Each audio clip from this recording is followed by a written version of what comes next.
आज जो मीटिंग हुई उसके संबंध में मुझे जो बातें कहनी है और हम लोगों ने वहाँ अपनी बातें भी रखी कि सरना स्थल एक पवित्र स्थल है जिसमें कि सामुदायिक जिसमें कि अगर इस तरह से 5 मंजिला इमारत बनेगा तो यहाँ मल मूत्र का त्याग होगा। यहाँ पर लोग जो इसकी पवित्रता है वो चली जाएगी। और अगर पहले ऐसा कभी काम नहीं हुआ है तो ये आज ये चीज़ें सोची जा रही है। हम लोग डेवलपमेंट के खिलाफ नहीं है। हम लोग आदिवासी, मैं भी एक डॉक्टर लेवल का आदमी हूँ, मुझे संस्कृति समझ में आती है। संस्कृति से को वैसे ही रखा जाए, डेवलपमेंट को अलग रखा जाए। आप दूसरी जगह इस भवन को बनाए, मैं बहुत खुश रहूँगा। आप अखड़ा में बनाए, लेकिन सरना एक ऐसा पूजा स्थल होता है जो कि आज तक ना तो हमको अंग्रेज़ों ने इसके बारे में कोई टच किया इस चीज़ों को, ना तो स्वतंत्रता के बाद किसी सरकार ने कहा। लेकिन ये सब चीज़ों को कभी कभी देख के लगता है कि संस्कृति से कोई कॉम्प्रोमाइज़ नहीं होना चाहिए। आज तक जितनी भी संस्कृति बची है, आप लोग देखें, जो संस्कृति अपने चीज़ों को बचा के रखी है वो ज़्यादा सुदृढ़ है और अपने चीज़ों को पुराने समय से बचा के रखी है। हमारी जो आदिवासी संस्कृति या अग्रेरियन संस्कृति है जिसमें कि इस जगह का बहुत महत्व है। और जो सामुदायिक भवन है बाकी जगह है, वहाँ पर लोग आके ठहर सकते हैं। एक दिन के लिए आप 7 मंजिला मकान बनाएंगे यहाँ, और वहाँ पर मलमूत्र का त्याग होगा। यहाँ पर लोग आके ठहरेंगे। ठहरने के लिए बहुत सारी जगह बनाई जा सकती है। हम डेवलपमेंट के कभी खिलाफ नहीं है। आप बनाइए, दूसरा जगह बनाएं, अच्छी जगह पे चुनें। और बहुत सारी ऐसी जगह है जहाँ पर हम लोग बना सकते हैं। और बनाने के लिए पहले तो एक है कि लोगों को आप जो स्वामित्व जिनका है उनसे आपको पूछना था। अब पहनौती की जब बात हुई तो 3-3 साल में पहनौती चेंज होता है, लेकिन वही पाहन अभी बहुत दिनों से है। पहनौती हमने एक विश्वास किया कि वो सही डिसीजन लेगा। पहनौती भी चेंज होता है 3 साल में, जो आप बात को दिया गया। तो एक पाहन हम लोग भी दूसरा खुद के हम भी पहनौती करते हैं, लेकिन चूंकि हमने उनको बड़ा खुद का आदर रखा तो उसके वजह से पहनौती हमने चेंज नहीं की। लेकिन अगर इस तरह से लोग बोलें कि नहीं पाहन ने कहा, फिर पाहन से मैंने पाहन ही एक पूरा मुखिया होता है, तो उसके हिसाब से 3-3 साल में हम लोग सभी एक मुखिया बनते हैं। बट आज तक तो कभी हम लोगों ने सरना में भवन निर्माण नहीं किया, ना तो सरकार ने किया।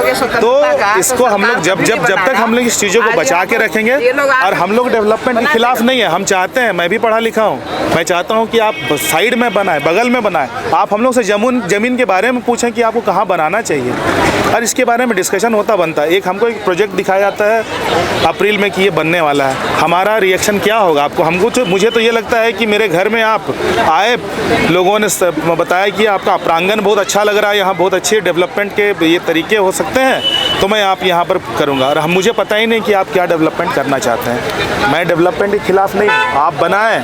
ये इस तरह की जगह बहुत जगह पे बनाएं। आप, हमारे पास सामुदायिक भवन है, उसको सही से सुचारू रूप से चलाएं, वहाँ पर लोग आके ठहरें।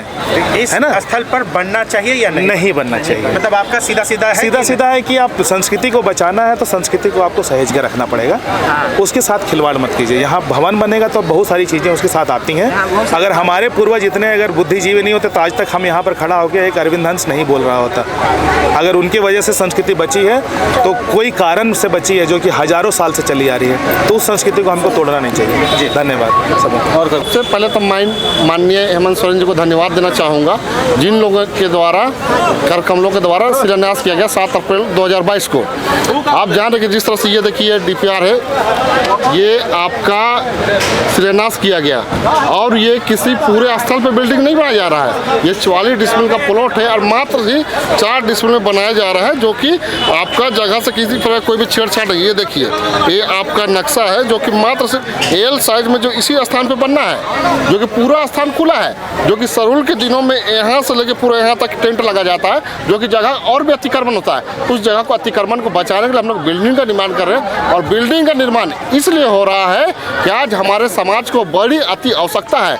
किसी बहनों को उपवास मिलता है, और उपवास के माध्यम से लोग बहनों को या भाइयों को खुले में, धूप में, छाँव में, बरसात में, रात और दिन, अगर 11 दिन का उपवास मिला हो, 15 दिन का उपवास मिला हो, उतना दिनों तक खुले में रहना पड़ता है। मीटिंग होती है तो महिलाओं को सोच के लिए सोचना पड़ता है। इसी तरीक़ा के सोच के लिए, व्यवस्था के लिए एक बिल्डिंग बनाया गया, जो कि 5 फ्लोर में, फर्स्ट फ्लोर तो आपका स्टेज रहेगा, सेकेंड फ्लोर में आपका म्यूजियम रहेगा, जो कि पूरे आदिवासी समाज का, जो कि कला संस्कृति से लेकर के पूरा अपना भाषा संस्कृति लोग सभी चीज़ को वहाँ पढ़ाया होगा। आज हम आदिवासी होने के नाते सिर्फ और सिर्फ सर्टिफिकेट में सिमट के रह गए कि हम आदिवासी अपने आप को कहते हैं, लेकिन हम अपनी भाषा को भूलते जा रहे हैं, अपनी संस्कृति को भूलते जा रहे हैं, जो कि सभी चीज़ का वहाँ क्लास होगा। साथ ही साथ वहाँ पर किसी भी प्रकार कोई जगह से दूसरे स्थान से अगर लोग आते हैं, समाज के लोग एग्जाम देने या किसी कार्यक्रम में आते हैं, छूट जाते हैं, तो उनके रहने की भी व्यवस्था होगी। साथ ही साथ वहाँ पर हम किसी भी प्रकार का जो भी समस्या होती है तो उसको बैठ कर उसको सॉर्ट आउट भी समाधान भी कर सकते हैं। और भी किसी तरह जैसे हमारा साथ साथ हमारा जो पारंपरिक चीज़ें, तीर धनुष, टांगा बलुआ, ढाक नगाड़ा, धोती गमछा, ये सारा चीज़ वहाँ पर म्यूजियम में रखा रहेगा। आप चाहेंगे तो उसको हम एक खरीद भी सकते हैं, जो कि हमारा किसी का स्थान पर हमारा अपना संस्कृति सब चीज़ बिकता नहीं है, लेकिन यहाँ पर मिलेगा। अपने संस्कृति सभ्यता से लेकर सभी चीज़ को जीवित रखने का एक माध्यम होगा। और दूर दराज नहीं, मैं कहूँ विदेश से भी लोग आएंगे, दूसरे राज्य से भी लोग आएंगे, तो इसको देख के कहेंगे कितना सुंदर बना हुआ है मेन सरना स्थल सिरमटोली में। ये एक पहचान का चिन्ह होगा, ये पूरे झारखंड की पहचान होगी, पूरे झारखंड के साथ पूरे देश का नाम रोशन होगा इस सिरमटोली सरना स्थल से। अच्छा, आज का जो बैठक हुआ है ना, तो ये जो शिलान्यास हुआ था माननीय मुख्यमंत्री के द्वारा, यहाँ पर जो इमारत बनाने की बात या फिर जो भवन बनाने की बात जो हो रही थी, वो दोनों पक्ष के लोग थे, एक विरोध में भी थे, समर्थन के लोग भी थे। क्या आपको उम्मीद नजर आ रहा आज का जो बैठक हुआ उसमें किन किन पहलुओं पर बात हुई और प्रशासन के द्वारा क्या आप लोग को सुझाव दिया गया? देखिए, प्रशासन के द्वारा यही सुझाव दिया गया कि आपका जो बनाव पक्ष है और जो नहीं बनाने के पक्ष में, आप बनाने के पक्ष में है तो आप अपने लिखित रूप से दीजिए कि किन कारणों से यहाँ पर बनाया जाए, उससे क्या समाज को लाभ है, ये सारा चीज़ मांगा गया। तो हम लोग लिख के भी देंगे। और मैं आपको बता देना चाहता हूँ कि जितने चीज़ है इससे समाज का भला होगा और पूरी तरह से उसका विकास होगा। अंततः विनाश तो कहीं नहीं है, किंतु परंतु नहीं है। लेकिन कुछ लोग जो लोग विरोध कर रहे हैं सिर्फ और मात्र ईगो के कारण कर रहे हैं, जो कि समाज से कभी भी उसका साहूकार नहीं रहा।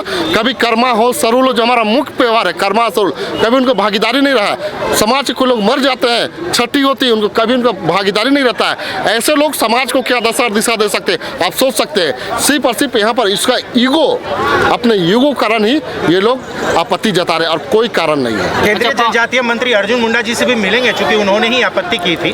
देखिए, मैं अर्जुन मुंडा का तो यही कहना चाहूँगा कि एक बार हम लोग अवश्य मिलेंगे। उसके इसलिए मिलना चाहेंगे कि चूंकि उन लोगों ने एक तरफा का बात सुना है और एक तरफा का बात सुन के उन्होंने लेटर लिख दिया डीसी ऑफिस को और कल्याण विभाग और माननीय मुख्यमंत्री को। लेकिन उनको अगवा होने के कारण, केंद्रीय मंत्री होने के कारण उनका अधिकार बनता है कि दोनों पक्ष को बुलाता है, दोनों पक्ष से तो बात करता है कि क्या आप क्या चाहते हैं और आप क्यों चाहते हैं नहीं बनाना, आप क्यों चाहते बनाना, ये दोनों पक्षों को सुनना चाहिए था। तब उनको लेटर लिखना चाहता। वो सिर्फ और सिर्फ एक तरफा का बात सुने हैं, एक तरफा का बात को सुन को लेटर लिखे, इसलिए वो सरासर गलत है। सामने आई है, हम लोग आपके दोनों पक्षों की बातों को अपने विभागीय सचिव के स्तर पर पहुंचा दिया जाएगा और जो भी बातें हैं आपकी जो रिकॉर्ड किया गया है वो सारी बातें वहां पहुंचा दी जाएगी। इसलिए आप लोग निश्चिंत रहिए, आपके दोनों के पक्षों को वहां रख दिया जाएगा। वहां से जो निर्णय आएगा वही आप लोगों को बता दिया जाएगा। और आपको अगर लिखित रूप में और भी कुछ कहना हो तो जिला कल्याण कार्यालय या PDITDA में जमा कर सकते हैं। धन्यवाद।